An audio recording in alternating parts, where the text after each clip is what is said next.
Ya,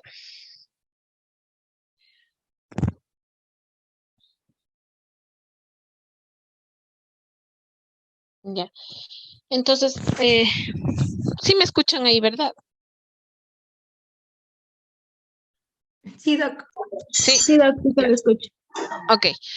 Entonces, bueno, como sabemos, las parasitosis son infecciones intestinales que pueden producirse tanto por la ingestión de quistes, los huevos o las larvas de los gusanos, o a su vez por la penetración de estas larvas por vía transcutánea, como ya vamos a ver más adelante, ¿no? Desde el suelo. Eh, Engloban las parasitaciones del tubo digestivo producidas por protozoos o los helmintos, ¿no? Entonces, ¿cuáles van a ser los factores de riesgo?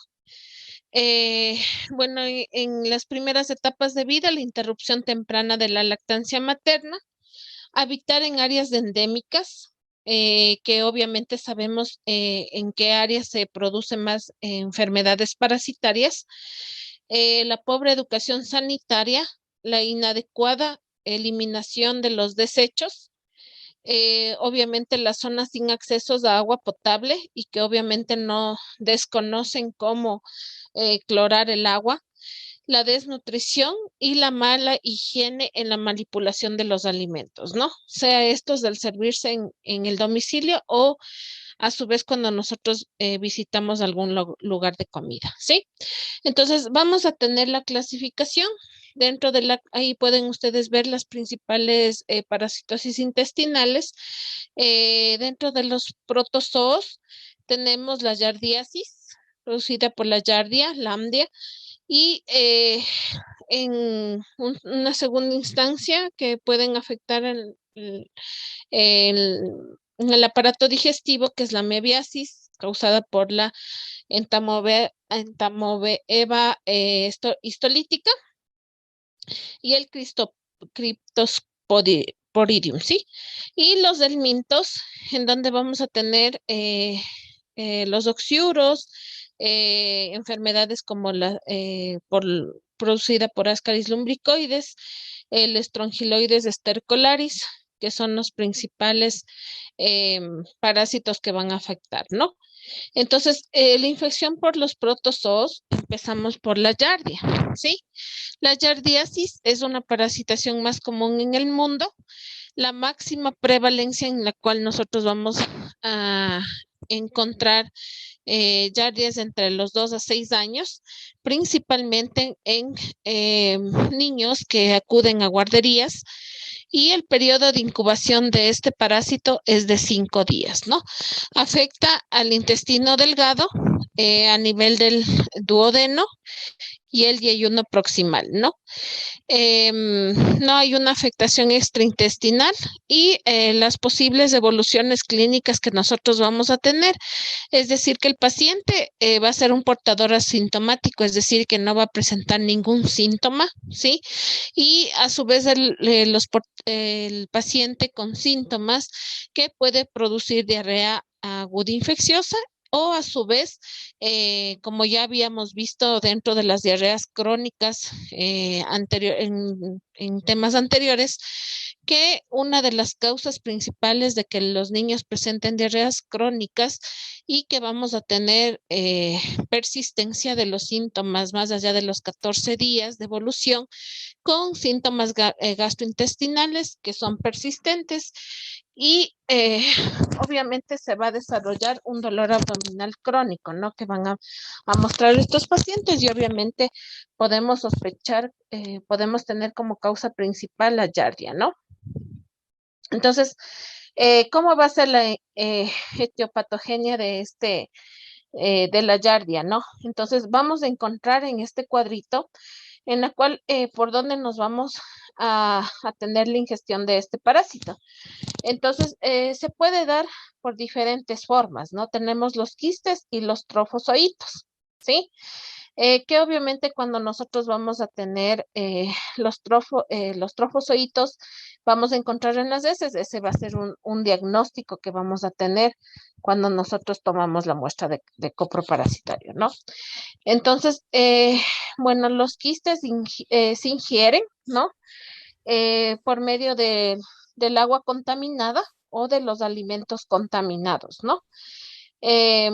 O también se puede dar por otra ruta a nivel fecal oral, ¿sí? Por medio de las manos o los fomites que elimina el individuo, ¿no? Entonces, vamos a tener que el parásito es ingerido, ¿sí? La yardia es ingerida, va a llegar hacia el intestino delgado, ¿sí? En donde va a existir una eclosión de este parásito, en donde se va a liberar los trofozoitos, ¿no? Entonces, vamos a tener aquí que se van a liberar tanto ¿cómo es? Los trofozoitos, en donde van a realizar una multiplicación, se van a multiplicar, ¿sí? En esta parte de aquí. Y vamos a tener que em, permanecen en el lumen del intestino delgado y luego de lo cual van a estar libres en el intestino delgado o a su vez se van a eliminar, ¿no? Algunos de estos parásitos van a estar adheridos a la mucosa y obviamente van a formar enquistamientos a nivel del intestino, ¿no? Entonces, el estadio de los quistes se encuentra comúnmente en las heces fecales, ¿sí? Entonces el individuo a su vez va a eliminar las heces fecales y esa va a ser la segunda vía de contaminación de las personas que adquieren este parásito, ¿no es cierto?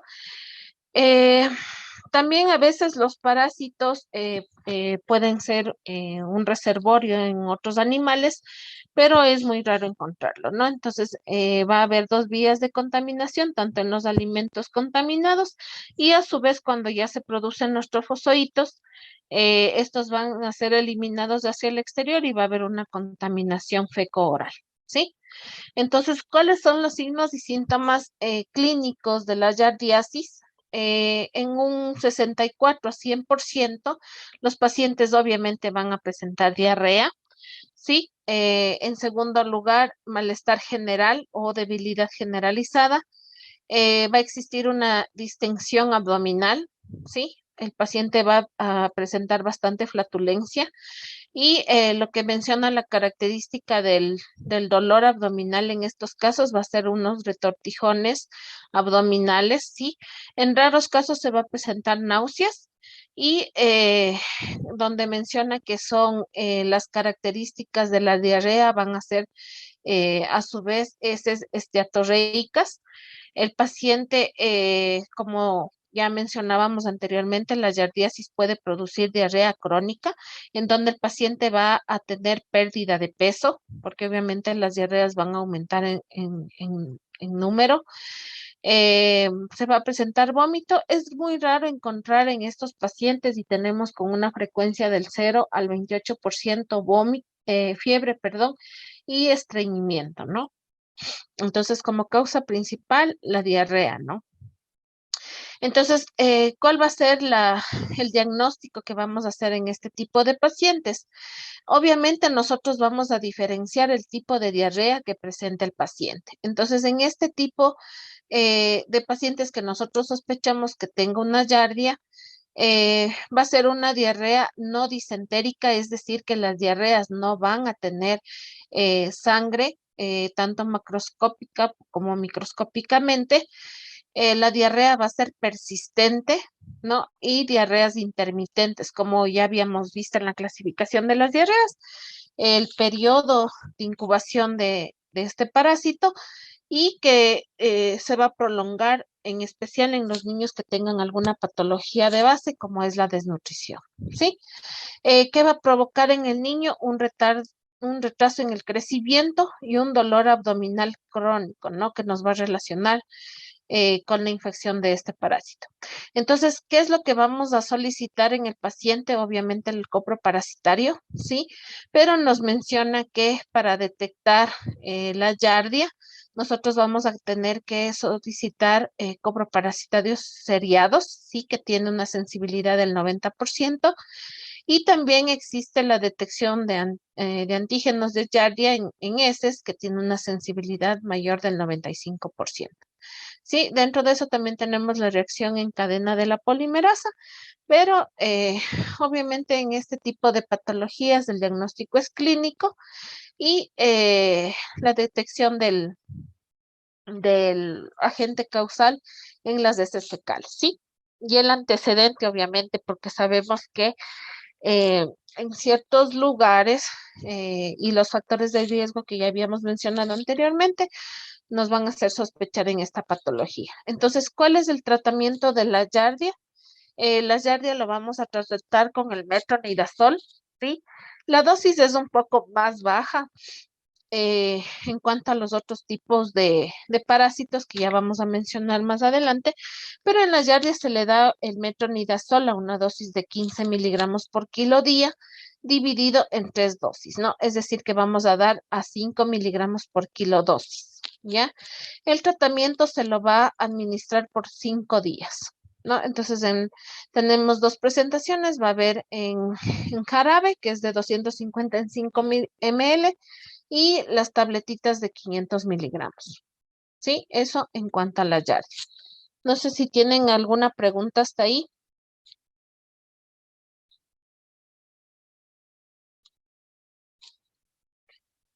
Listo. Entonces, nos vamos con la amebiasis.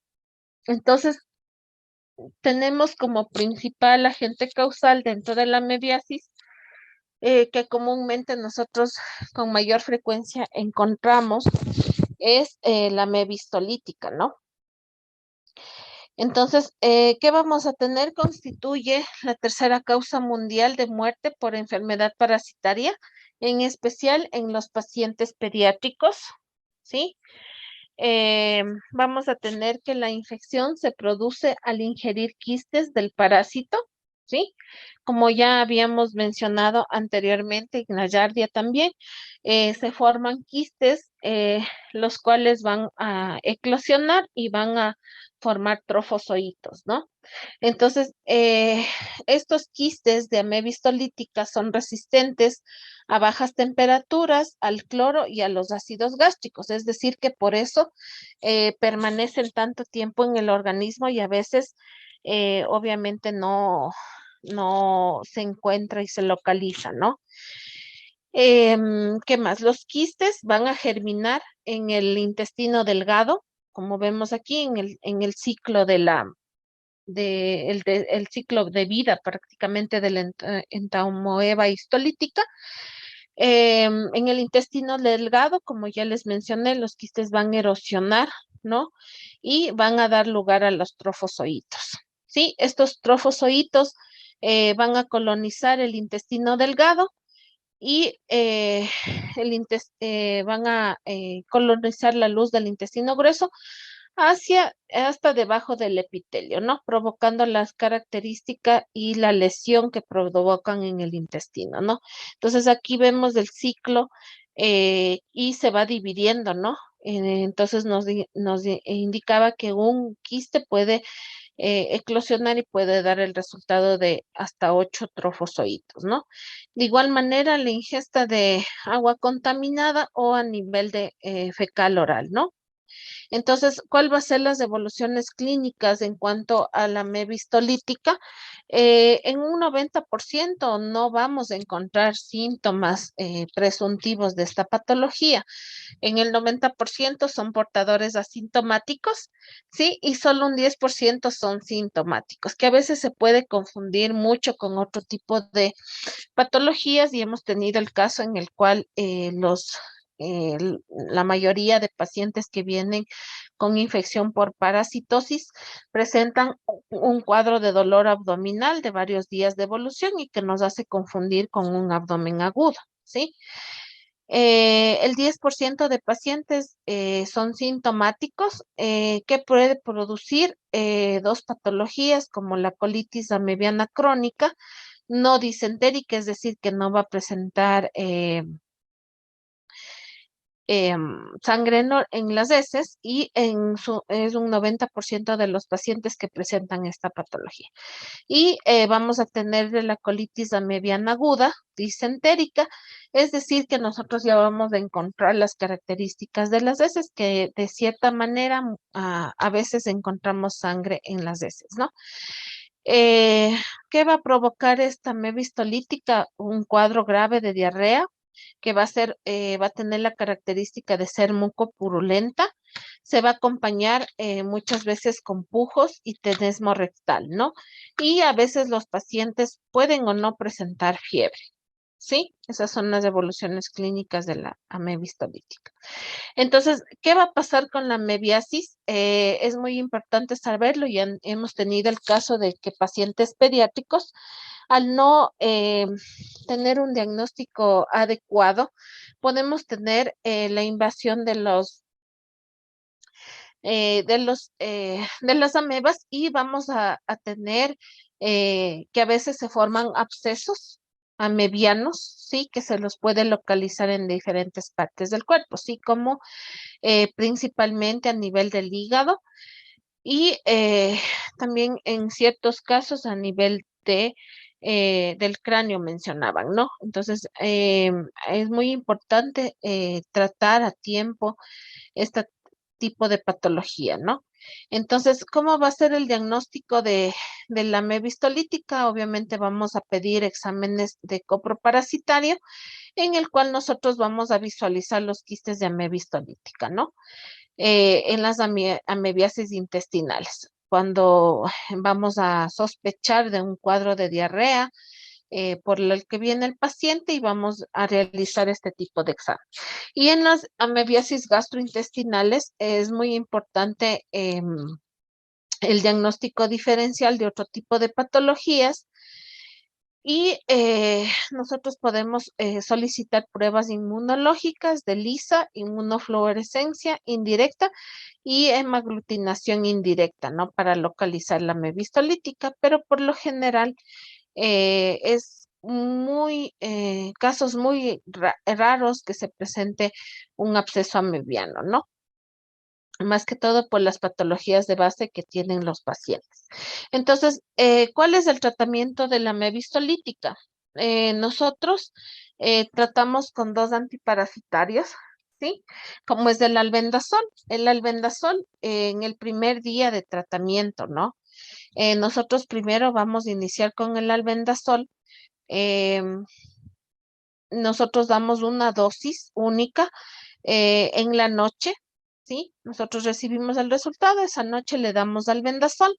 Menciona la literatura que podemos administrar 200 miligramos vía oral, dosis única en la noche, en los niños menores de 2 años y 400 miligramos por vía oral, dosis única en la noche, en los niños mayores de 2 años, ¿no? Eh, en otras literaturas también menciona que podemos dar en los mayores de 2 años, sí, en los mayores de 2 años 200 miligramos y en los mayores de 5 años 400 miligramos. Sí, entonces continuamos con el tratamiento con metronidazol.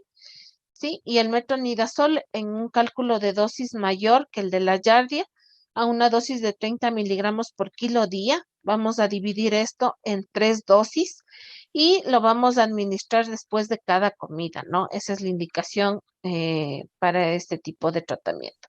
Y nos vamos a extender un tratamiento por 7 días, ¿sí?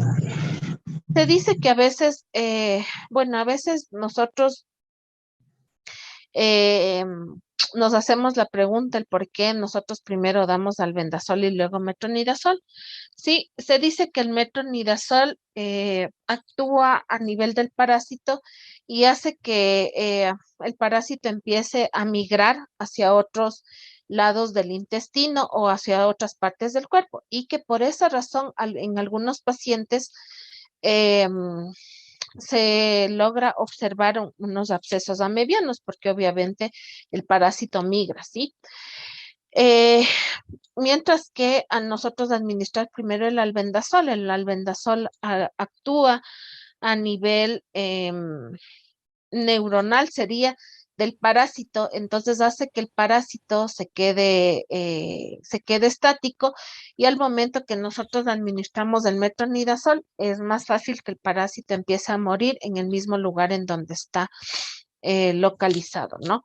Entonces, por esa razón, nosotros primero iniciamos con el albendazol, más que todo en donde actúa el medicamento y luego mantenemos el tratamiento con metronidazol, ¿sí? Eso en cuanto a la mevistolítica, ¿sí? Entonces, no sé si tienen alguna pregunta hasta aquí. Doctora, una preguntita. ¿Es recomendable o no es recomendable dar como profilaxis antiparasitarios a los 18 meses en los niños? Sea Eh, que hay padres de familia que dicen, no, es que quiero, por si acaso, doctor, quiero que me le mande para los parásitos. Ujú. Y no se sabe si es recomendable, porque a veces son pacientes de 18 meses. Sí, bueno, nosotros como protocolo no manejamos los antiparasitarios profilácticos, ¿no? Se diría así.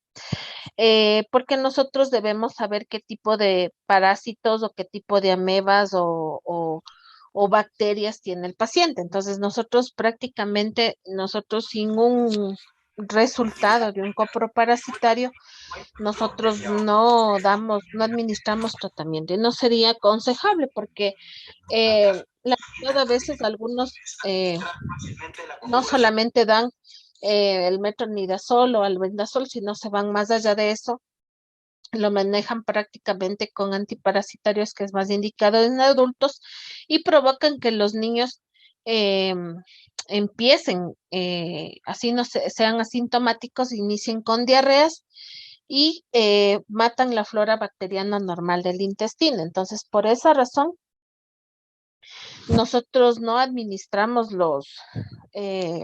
como tratamiento profiláctico los antiparasitarios. Siempre nosotros nos basamos en un diagnóstico por medio de un coproparasitario y en el caso de que nosotros sospechemos de que el paciente viene presentando una clínica de larga data, entonces nosotros vamos a sospechar en este tipo de patologías y que nosotros pedimos coprocultivos, coproparasitarios seriados para identificar qué tipo de bacteria o qué tipo de parásito está provocando la clínica del paciente, pero enviarlo, decir que nosotros manejamos un protocolo que a partir de los 18 meses se le puede dar como profilaxis, nosotros no manejamos eso. Ya, y está contraindicado porque solo en ciertos casos necesarios nosotros manejamos los antiparasitarios en menores de 2 años, porque sabemos que a veces estos niños todavía no tienen desarrollado muy bien su sistema gastrointestinal y dependiendo del caso, algunos pacientes tienen incluso ciertas patologías de base que más bien los vamos a causar un daño que un beneficio, ¿sí? Entonces, de igual manera se indica los antiparasitarios en mayores de 2 años, ¿sí? Gracias, doctor. Tenemos una pregunta en el chat. ¿Desde qué edad se pueden dar antibióticos y corticoides? Pero en el caso de qué patologías, en el caso del tema que estamos viendo ahorita o en general, porque recordemos que pacientes que tenemos que son neonatos también reciben antibiótico-terapia, ¿no? Entonces, los antibióticos no están contraindicados en ninguna edad, salvo excepciones que tienen, claro, factores de riesgo en ciertos antibióticos que no pueden ser utilizados a cierta edad, ¿no es cierto? Y los corticoides, como hablábamos anteriormente en temas anteriores, por ejemplo, en patologías como enfermedades respiratorias altas, en pacientes que, por ejemplo, tienen bronquiolitis, que son causadas por virus, en especial el virus sincitial respiratorio, no necesitan ni antibióticos, ¿no? Nosotros lo manejamos con corticoides. ¿Y cuál corticoide utilizamos? Es la dexametasona, que estaba indicado, ¿no es cierto? ¿Y cuál es el grupo etario en el cual eh, la mayoría de pacientes presenta bronquiolitis desde en menores de 2 años. Entonces hablaríamos que en cierto tipo de patologías nosotros sí debemos utilizar corticoides. Entonces, estaría contraindicada en ciertas patologías, pero nosotros sí utilizamos antibióticos y corticoides a cualquier edad. Entonces, no, incluso a los niños, por ejemplo, que son prematuros, que a veces tienen displasia broncopulmonar, en esos pacientes nosotros también utilizamos corticoides inhalados. Entonces, no sé en qué patología te refieres a la pregunta, pero en general nosotros no tenemos ninguna contraindicación en cuanto a los antibióticos y los corticoides que vamos a utilizar a cualquier edad, porque como te menciono, los corticoides están indicados en ciertas patologías que ya habíamos hablado anteriormente y que obviamente sabemos que va a ser un beneficio para el paciente. ¿Sí? ¿Alguna otra pregunta que tengan?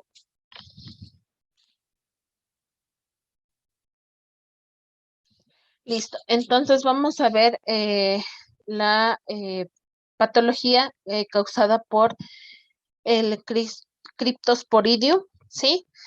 Es una infección adquirida por la infección de quistes. Afectan principalmente a pacientes que son inmunocomprometidos o inmunocompetentes. Afectan a los enterocitos del intestino delgado, ¿sí? Tienen reproducción sexual y asexual. Los zooquistes inmediatamente infectados son infectivos al ser excretados por las heces fecales del paciente contaminado, ¿no?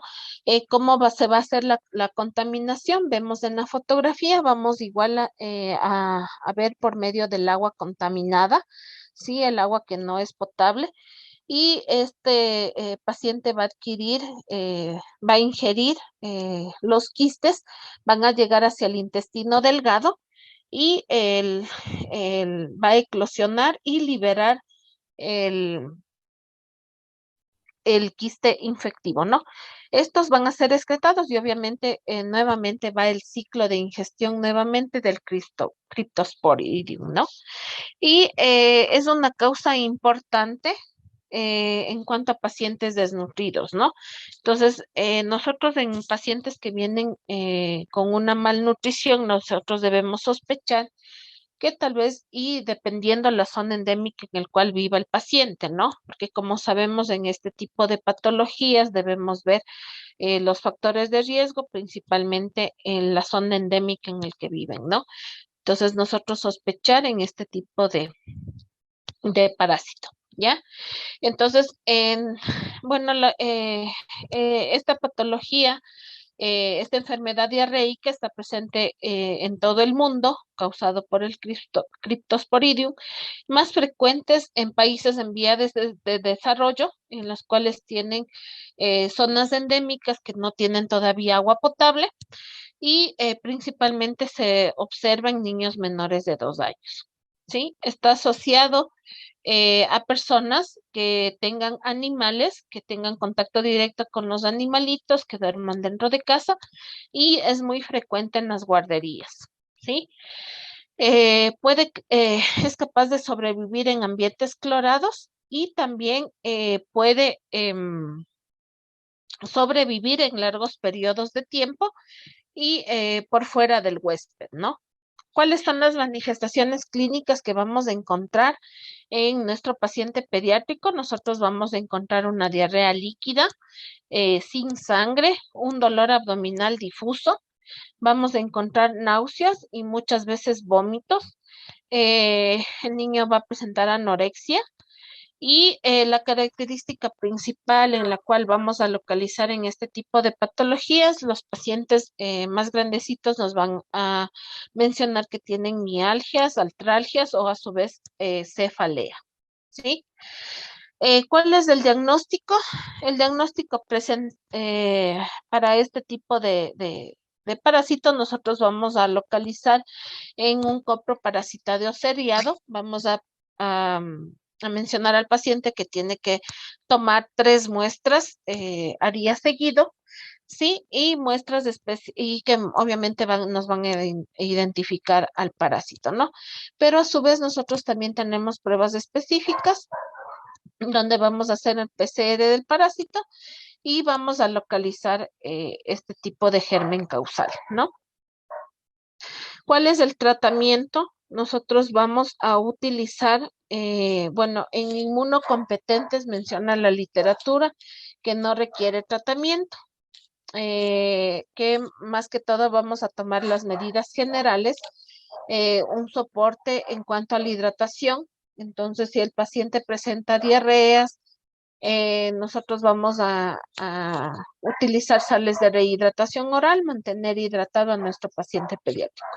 Y en inmunocomprometidos, nosotros vamos a dar tratamiento por 3 días. Menciona la literatura que podemos administrar la nitazoxanida, 100 miligramos 2 veces al día para niños de 1 a 3 años, 200 miligramos 2 veces al día para niños de 4 a 11 años y 500 miligramos 2 veces al día para niños mayores de 12 años. ¿Sí? Ese es el tratamiento para el criptosporidio. ¿Sí? Eso en cuanto a ese parásito. Tenemos también dentro de los nematelmintos, tenemos una afectación netamente intestinal en el cual vamos a tener los oxiuros, ¿no? Que son muy frecuente encontrar, ¿no? Tenemos como agente causal el Enterobius vermicularis, ¿sí? En la cual nosotros vamos a tener la hembra y el macho, ¿no? Entonces, la hembra del parásito se desplaza hasta la zona perianal, ¿sí? Principalmente en el horario nocturno, ¿no? Y después ya vamos a ver las manifestaciones clínicas que va a presentar el paciente. Entonces, la hembra va a migrar hacia la zona perianal del paciente, principalmente en la noche, donde deposita sus huevitos, ¿sí? Que son muy infectantes y que quedan adheridos tanto a la piel como a la ropa del paciente, ¿sí? Entonces, ¿cuál va a ser el cuadro clínico principal que va a presentar el paciente? Frecuentemente el paciente viene asintomático, ¿ya? ¿Cuáles van a ser los síntomas que va a presentar este paciente? Los síntomas por acción mecánica, va a existir prurito o sensación de cuerpo extraño a nivel del área anal, ¿no? Principalmente el prurito se puede desencadenar en la noche. Puede también que, como quedan depositados los huevos, no únicamente en el área anal del paciente infectado, sino también en la ropa o en las sábanas.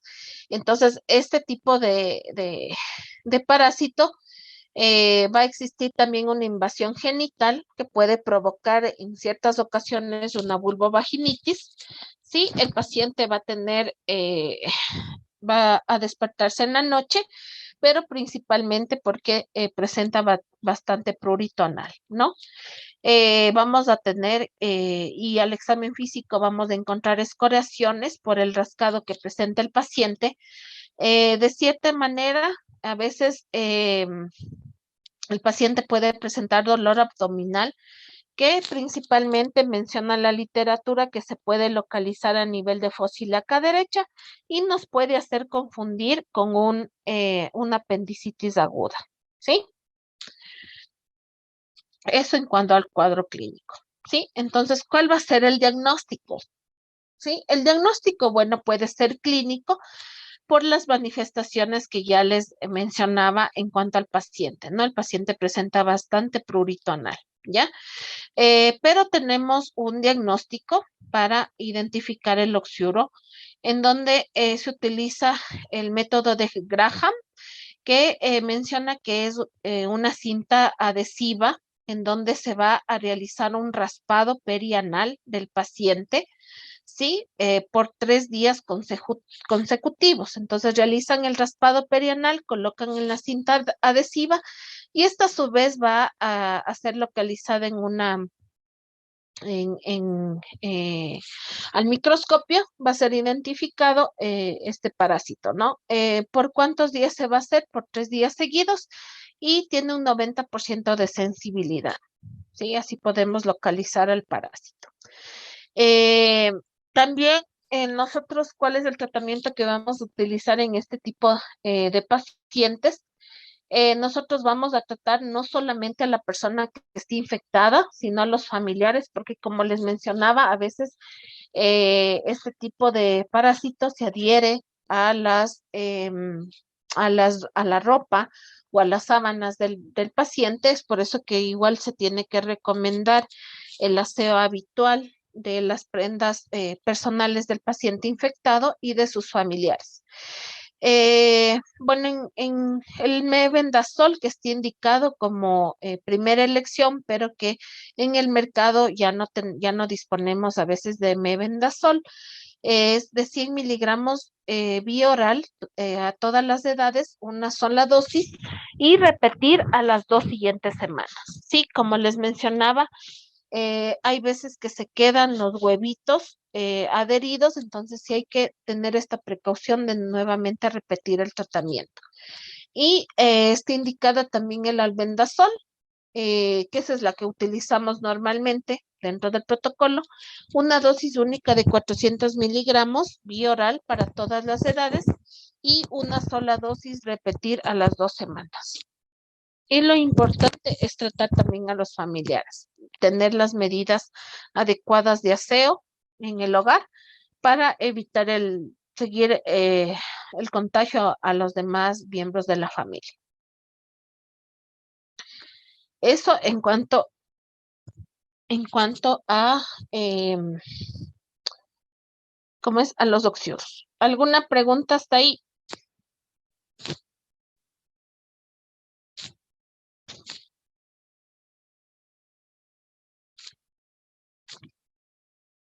Ya.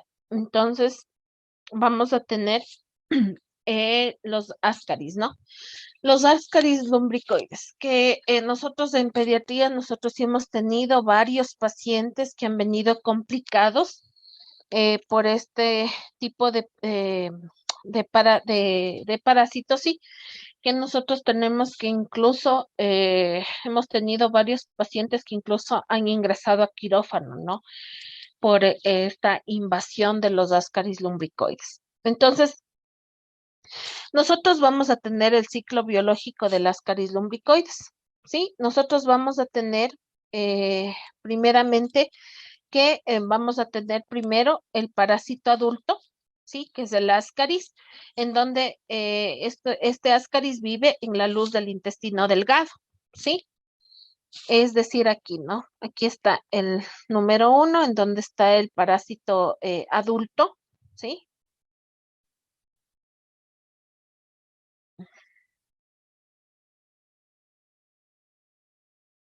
Ya, tenemos una pregunta en el chat ya antes de avanzar con los ascaris.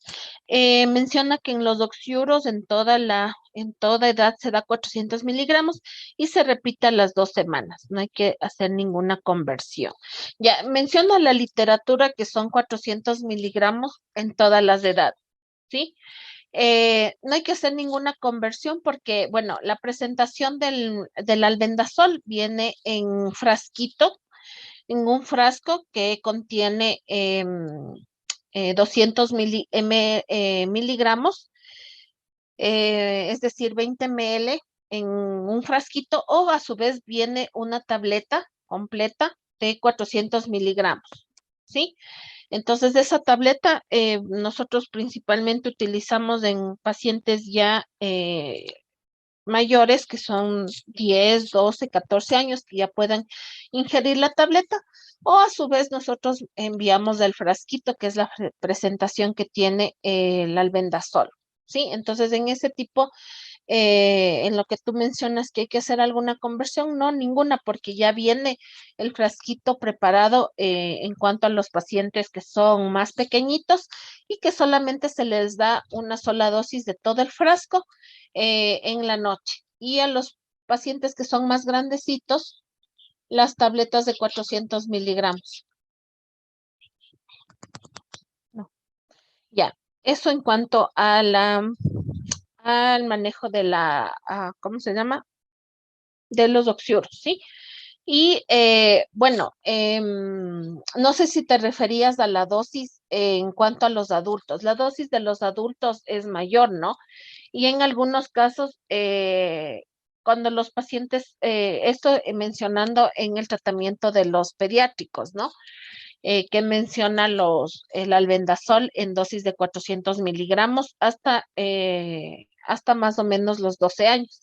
Pero si ya el paciente es adulto, nosotros incluso utilizamos otro tipo de tratamiento, pero eso no lo mencionamos ahorita, ¿no? Porque estamos viendo en pediatría, pero en los pacientes adultos sería otro tipo de tratamiento que nosotros vamos a dar, ¿no es cierto? Pero en cuanto a los pacientes pediátricos, se utiliza únicamente el albendazol, ¿sí? En ese caso, en los pacientes adultos se utiliza tinidazol o secnidazol, que el tinidazol está contraindicado en los pacientes pediátricos y el secnidazol que se utiliza en los pacientes adultos, ¿sí? Eso me olvidaba de decirles porque obviamente como menciona, para ese tipo de pacientes el manejo es a los familiares también. Entonces, obviamente en los pacientes adultos no vamos a utilizar la misma dosis que en los pediátricos. En ese caso ya se utiliza otro tipo de medicamentos. Me esperan un minutito porque se me acaba la batería de la computadora.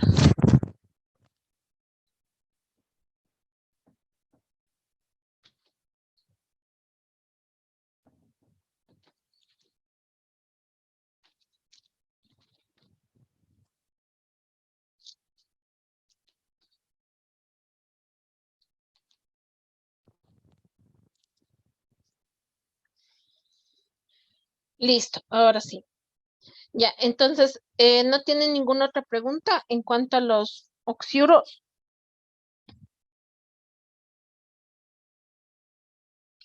Listo, entonces, dentro de los ascaris lumbricoides, como les mencionamos, tenemos el adulto, sí, que normalmente menciona que vive en la luz del intestino delgado, ¿sí?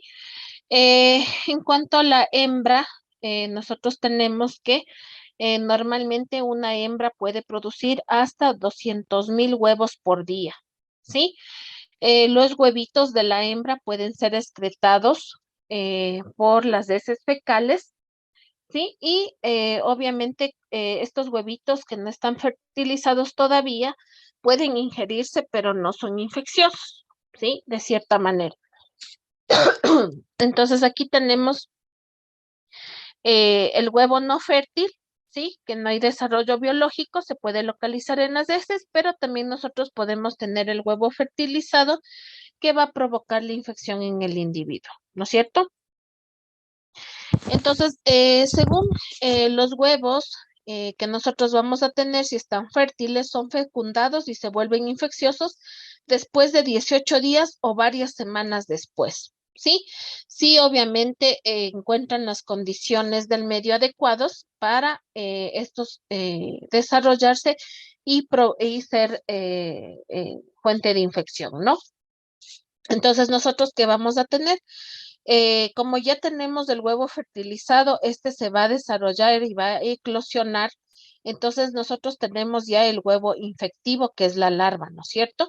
Entonces el ser humano va a ingerir los huevos infectados y en el intestino delgado van a eclosionar, ¿no? Van a eclosionar los huevos y se liberan las larvas, ¿no? Las larvas obviamente penetran la pared intestinal y migran por la circulación portal hacia el hígado, ¿no? Luego a la circulación sistémica y llega hacia los pulmones, donde estos huevos fertilizados, ¿sí? Aquí en la luz del intestino van hacia la circulación portal y por eso en ciertos casos nosotros tenemos pacientes pediátricos y hemos tenido que tienen abscesos hepáticos, ¿no? a causa de los Ascaris lumbricoides, es por el ciclo de vida que tiene este Ascaris lumbricoides, ¿sí? Llegan a los pulmones, ¿sí? Y continúan su maduración aproximadamente entre 10 a 14 días, ¿ya? Entonces, las larvas que llegan hacia el pulmón van hacia las paredes alveolares, ascienden por el árbol bronquial y llegan a las fauces y donde son deglutidas nuevamente, ¿no? Así retornan otra vez el ciclo biológico que nuevamente regresan al intestino delgado y obviamente se va a producir nuevamente el ciclo hasta alcanzar el estadio adulto, ¿no? Entonces, nosotros debemos saber el ciclo biológico para saber qué tipo de paciente estamos manejando y las sospechas que nosotros vamos a tener según el cuadro clínico que presente nuestro paciente. Sí, entonces,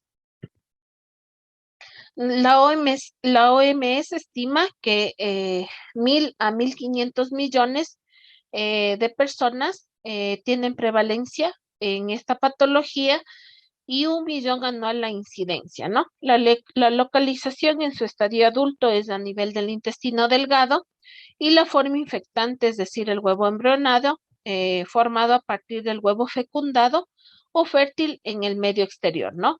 Y la forma de transmisión es fecal oral, ¿sí? La epidemiología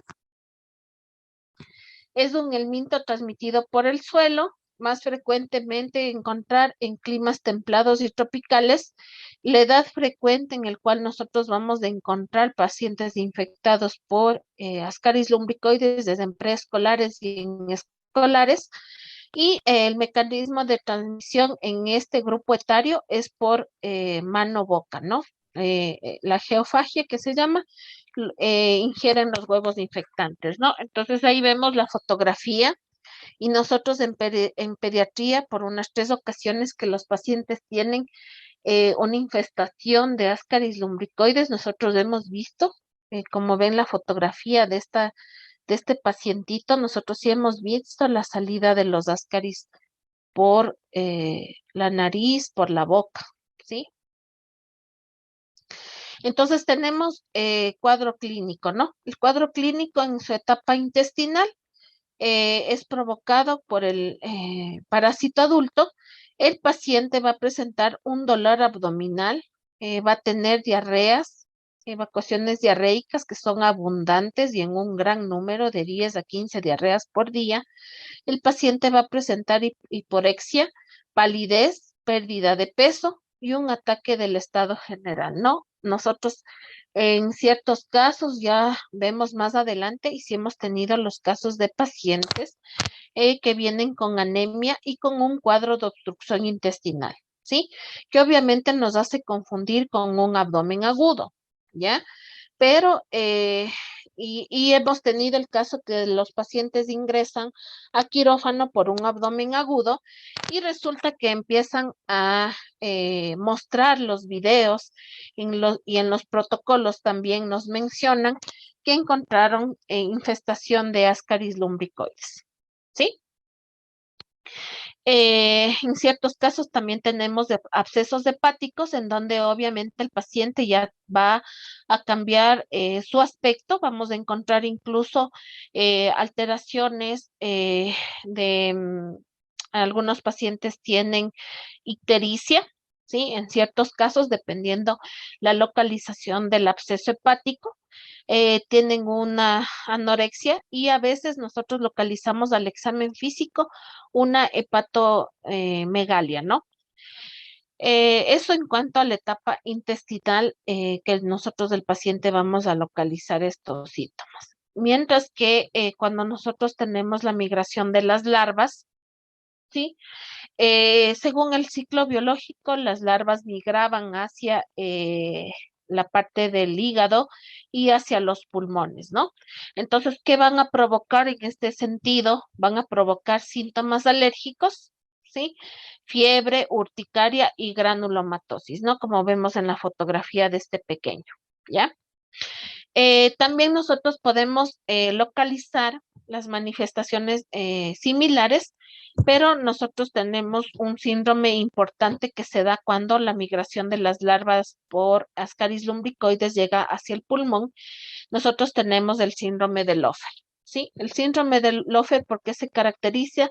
Se caracteriza por fiebre, accesos de tos y estertores bronquiales que pueden confundir con un cuadro respiratorio causado o a su vez sospecha de neumonía, ¿no? ¿Qué vamos a encontrar? Estertores bronquiales y en las rayos de X un infiltrado pulmonar, ¿no? Nosotros podemos localizar una eosinofilia periférica y la migración de estas larvas pueden llegar hacia el conducto biliar o pancreático, provocando de igual manera colecistitis o pancreatitis, ¿no? Que ya cambiaría las manifestaciones clínicas en los pediátricos, que puede ser ictericia, y en ese sentido que nosotros sospechamos que los ascaris llegaron hacia el conducto biliar o pancreático, nosotros podemos hacer pruebas, ¿sí? De función hepática y también localizar lo que es amilasa, lipasa para descartar una pancreatitis, ¿sí?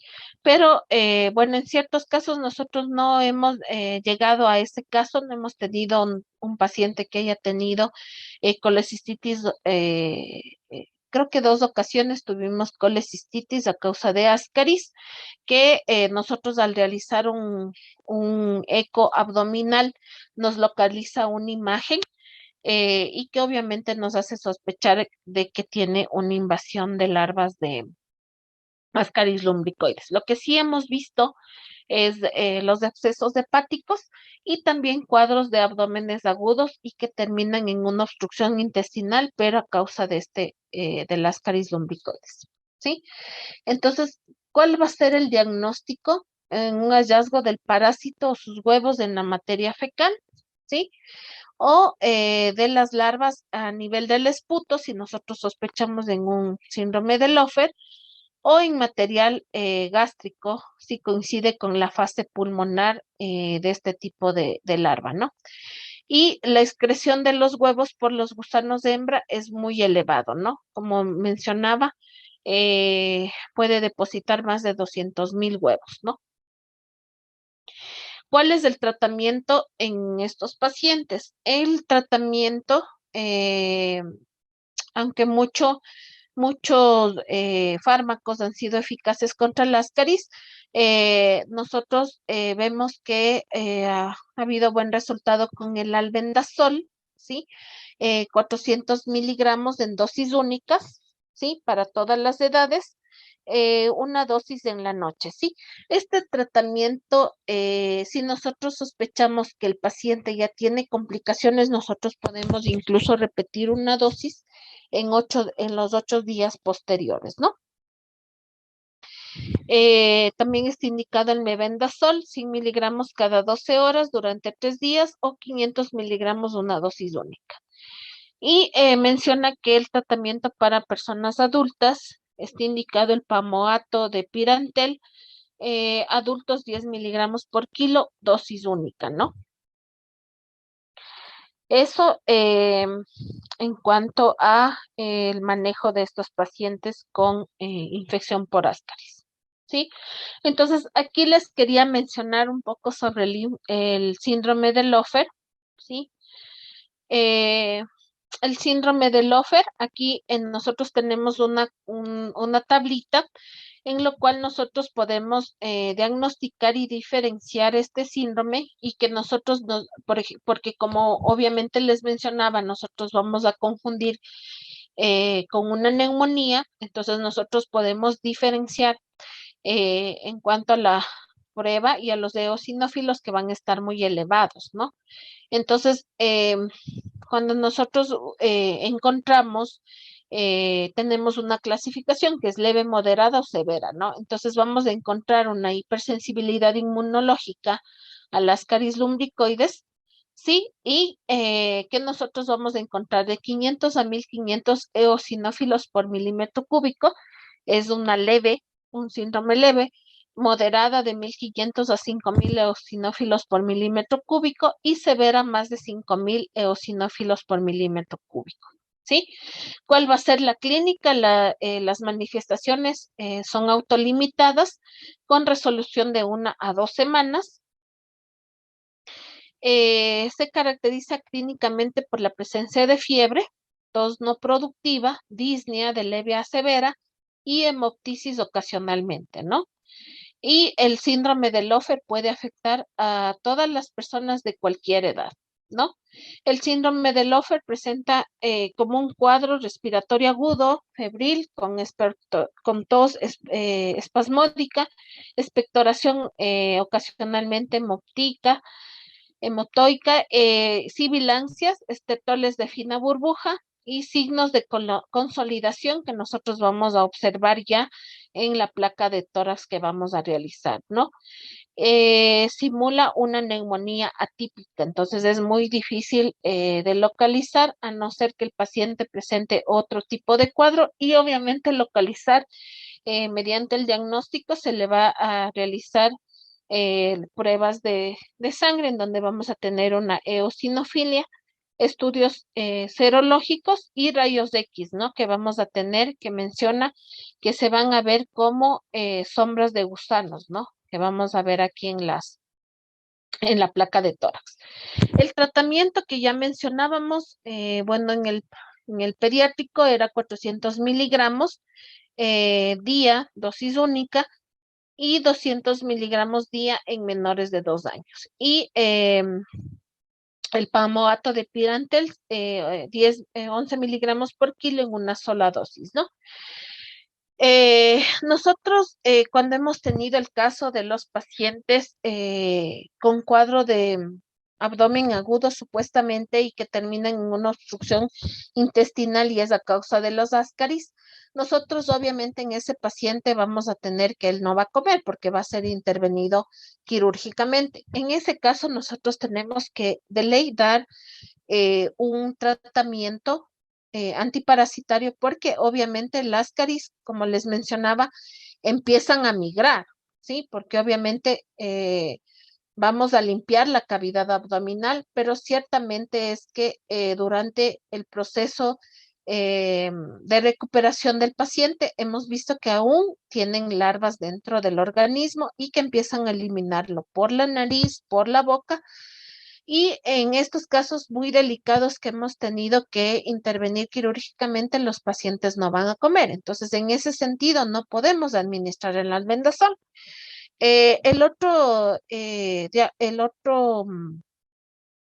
¿Cómo sería? Fármaco de elección es la ivermectina, pero en los niños, en los pediátricos está eh, contraindicado la ivermectina, ¿sí? Entonces nosotros ¿qué utilizamos? La piperacina, ¿no? La piperacina no se la encuentra ¿cómo les digo? En presentación para darles a los pacientes pediátricos. Entonces, nosotros hemos tenido que acudir em, a las veterinarias prácticamente. Para nosotros nos venden en unos sobrecitos. Entonces, como el paciente va a estar postquirúrgico, no va a poder comer, va a tener una sonda nasogástrica. Nosotros hemos tenido que administrar esta piperacina por vía nasogástrica, ¿sí? Para que el paciente pueda recuperarse y eliminar los ascaris que quedaron después de la intervención quirúrgica, ¿sí? Entonces, eso también debemos saber en cuanto al tratamiento, ¿no? Porque nosotros sí hemos tenido niños que han tenido este tipo de infección por los ascaris, ¿no? Entonces, eso les quería mencionar en cuanto al tratamiento. ¿Alguna pregunta en cuanto a las ascaris que acabemos de mencionar en este momento?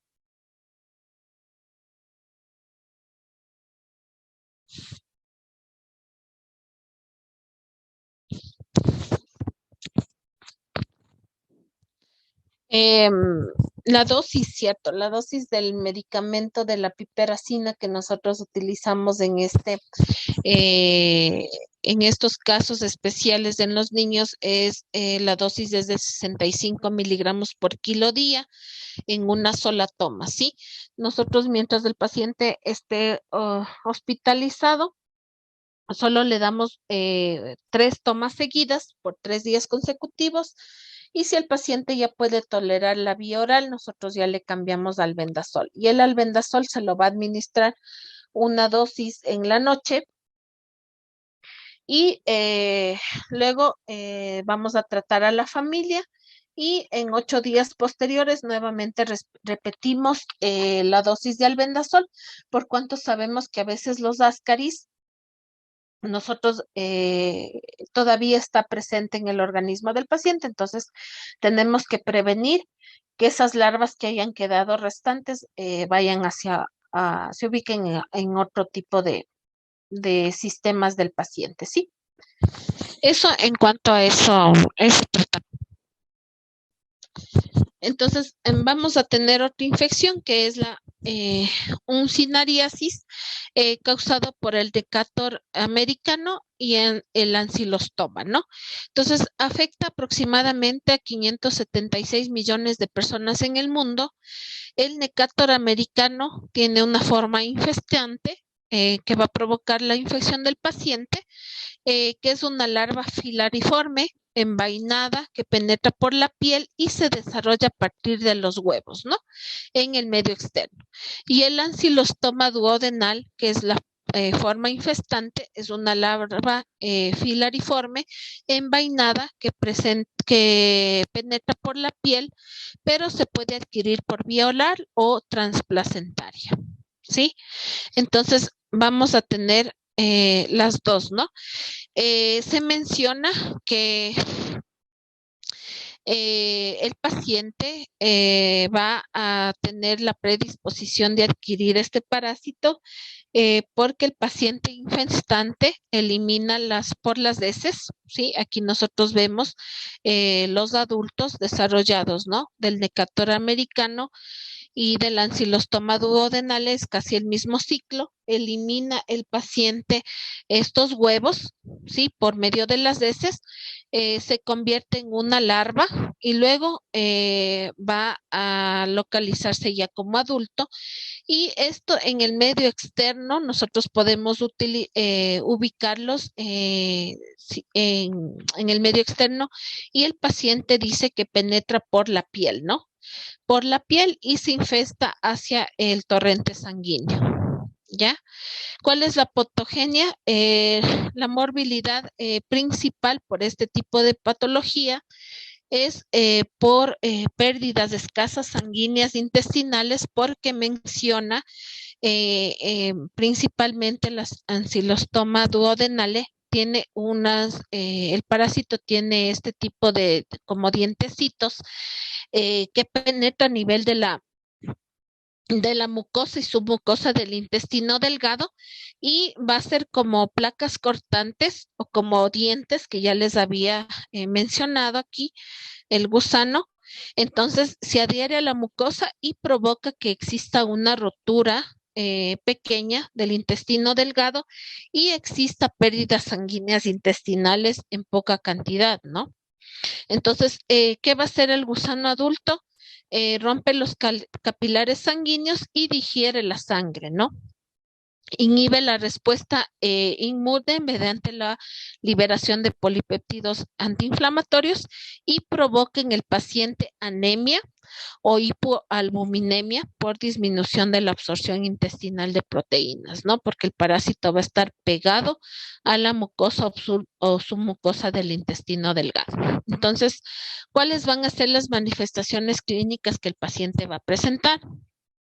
Van a haber varios tipos de manifestaciones clínicas en diferente presentación, ¿no? Entonces, a nivel cutáneo va a existir una dermatitis pruriginosa en el lugar de entrada de las larvas infectantes, ¿no? Estos parásitos pueden penetrar por la piel. Entonces, en el lugar de localización donde ingresó este parásito, va a existir una dermatitis que es pruriginosa, ¿ya? El rascado puede producir escoriaciones que obviamente por la manipulación y las escoriaciones van a ser un puerto de entrada y se va a provocar igual una contaminación bacteriana, ¿sí? A nivel pulmonar vamos a tener una sintomatología inespecífica. El paciente puede presentar tos, expectoración y ciertamente febrícula. Vamos a tener que nosotros vamos a localizar un rayos X en el cual menciona que en cierto tipo de pacientes vamos a tener focos de condensación, una bronconeumonía e intensa eosinofilia en los exámenes de sangre, ¿sí? Las manifestaciones anteriores ya mencionadas también pueden provocar un síndrome de Lofer, ¿no? En cuanto a los síntomas intestinales, el paciente presenta dolor abdominal, principalmente menciona a nivel del epigastrio. El paciente puede presentar náusea y vómitos y ocasionalmente el paciente menciona que presenta diarreas, ¿no? Entonces, eso en cuanto a los síntomas gastrointestinales. Ahora, en la anemia, como mencionábamos, que provoca cierta, ¿cómo es? Que el parásito se pega al intestino y provoca hemorragias pequeñas. El paciente puede llegar inexplicablemente a una anemia en donde va a presentar debilidad física y palidez generalizada, un cansancio, disnea de grandes esfuerzos, puede presentar palpitaciones, parestesias, una anorexia, cefalea, disnea, en ciertos casos avanzados, lipotimia. ¿Sí? Nosotros vamos a encontrar en los exámenes de laboratorio una anemia microcítica hipocrómica, ¿no? Y ferropénica. ¿Cuál es el diagnóstico de este tipo de patología? Es la presencia de los huevos en la materia fecal, obviamente, y es el método más simple de diagnóstico, ¿no? Entonces ahí nos va a demostrar las larvas y los huevitos de estos agentes causales, ¿no? Entonces, ¿cuál va a ser el tratamiento de elección? De igual manera es el albendazol, ¿sí? El albendazol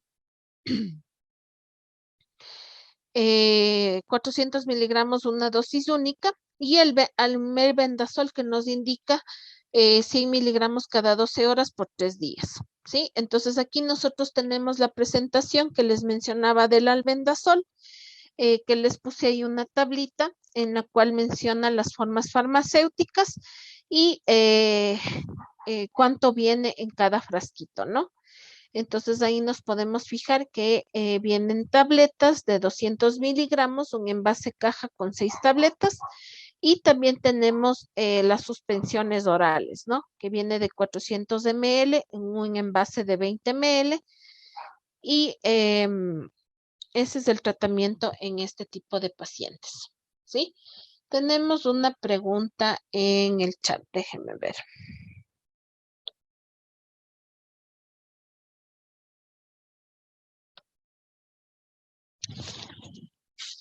Ya, entonces dice ahí, no sé si alcanzan a leer, dice que un día llegó un niño indígena de los páramos de 7 años al hospital con muchas larvas de gusanos en su cuero cabelludo, ¿sí? Eh, Incluso habían hecho orificios. ¿Cuál es el medicamento apropiado en estos casos y la posología? ¿Sí? Bueno, hay que identificar si de pronto, aparte de ese tipo de larvas, fueron localizadas únicamente a nivel del cuero cabelludo, si fueron identificadas eh, como parásitos en realidad, y nosotros tenemos varias presentaciones de medicamentos que podemos utilizar. Si nosotros identificamos que es un parásito que está localizado a nivel del cuero cabelludo, nosotros primero debemos realizar, y obviamente vamos a saber que el niño está infestado por todo lado, ¿no? Entonces, nosotros vamos a utilizar una dosis de albendazol en el caso de que nosotros sospechemos y que podamos hacer un nuevo examen. Y nosotros está indicado a nivel del cuero cabelludo manejar shampoo o lociones a base de ivermectina, que ahí sí está indicado, ¿sí? Que nosotros podemos realizar un lavado en ese momento y repetirlo a las 48 o 72 horas después. Y también repetir el tratamiento y dependiendo, ¿no? Si está muy infestado de las larvas, indica que incluso, bueno, ahí dice que ha provocado orificios, ¿no? Como les mencionaba, en la forma del rascado que presenta por parte de los gusanos que provoca bastante prurito, sí, nosotros podemos tener lesiones o erosiones. Eso nosotros primero debemos de eliminar todos los gusanos que estén a nivel del cuero cabelludo y localizar las partes en las cuales estén esos orificios abiertos, ¿sí? Y hay que realizar curaciones para evitar que el paciente presente eh, una infección bacteriana aparte de lo que ya llegó, ¿no es cierto? Entonces, si en ese caso nosotros vemos heridas abiertas, limpiarlas, ¿sí? Y si es que nosotros en el caso vemos una herida muy profunda y que ya ha invadido a nivel del cuero cabelludo, nosotros podemos incluso utilizar una dosis de antibiótico terapia, ¿no? Lo más indicado a nivel de piel sería, ¿no? Cefalexina, nosotros podemos utilizar en una dosis de 50 a 100 miligramos por kilo, dividido en 3 o 4 dosis, ¿no? Cada 6 o cada 8 horas, ¿sí? Eso en cuanto al tratamiento de esos gusanos. Y en cuanto a al medicamento, en el caso para el lavado del cabello, nosotros tenemos shampoo o lociones a base de ivermectina, que sí está indicado, ¿sí? Que nosotros podemos utilizarlo y que también lo hacemos, por ejemplo, cuando los pacientes tienen escabiosis, en el caso de los piojitos que presentan. Entonces, podemos hacer un lavado primero, luego localizar si el paciente ha eliminado ya todos los gusanos. Se dice que se puede utilizar 72, de 48 a 72 horas después nuevamente un baño y a la semana después, ¿no? Y identificar si el paciente llegó con los gusanos a nivel de cuero cabelludo, localizar si él no está infestado en las demás partes del cuerpo, ¿no? Eso en cuanto al tratamiento. No sé qué tratamiento le darían a este paciente, pero bueno, está recomendado lo que les menciono, ¿no? No sé si la persona que hizo la pregunta, no sé cómo le manejaron este tipo de paciente.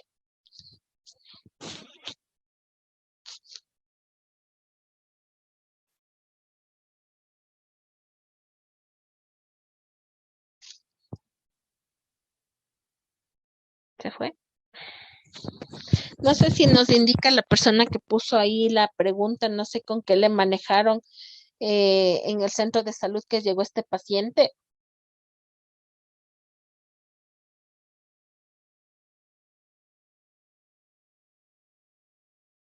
¿No?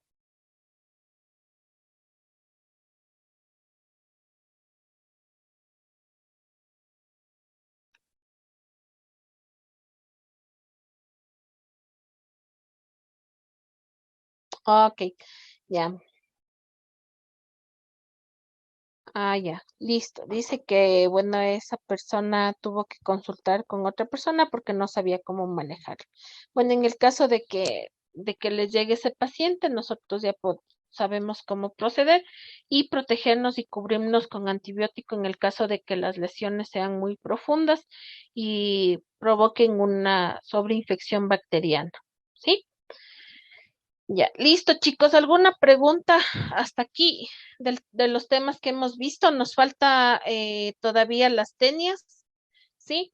No sé si tengan hasta ahí alguna pregunta. Me parece que sí tenían una pregunta del examen. Para nosotros podemos revisar el día de mañana, ¿sí? porque mi nena tiene más tarde clases, entonces hasta ahí puedo avanzar con ustedes. No sé si el día de mañana ustedes pueden traer las preguntas del examen, porque sí creo que había eso de parásitos para nosotros identificar y poder hablar un poquito de las preguntas. Y más adelante les puse unas tablitas que encontré en cuanto a cada uno del parásito y cada tratamiento que se le da por cuántos días para que a ustedes les sirva un poquito esas tablitas, ¿sí? Mañana terminamos, espero terminar el tema de parasitosis para nosotros ingresar a otro tema, ¿sí, chicos? Entonces, el día de mañana espero que por favor me ayuden con las preguntitas y si tienen alguna duda me envían nomás al chat, ¿sí? No sé si hasta aquí alguna pregunta que tengan, sino para ya podernos despedir. No, doctora, muchas gracias. No, Listo, doctora, chicos. gracias. De mañana nos vemos. Chao, doctora, gracias.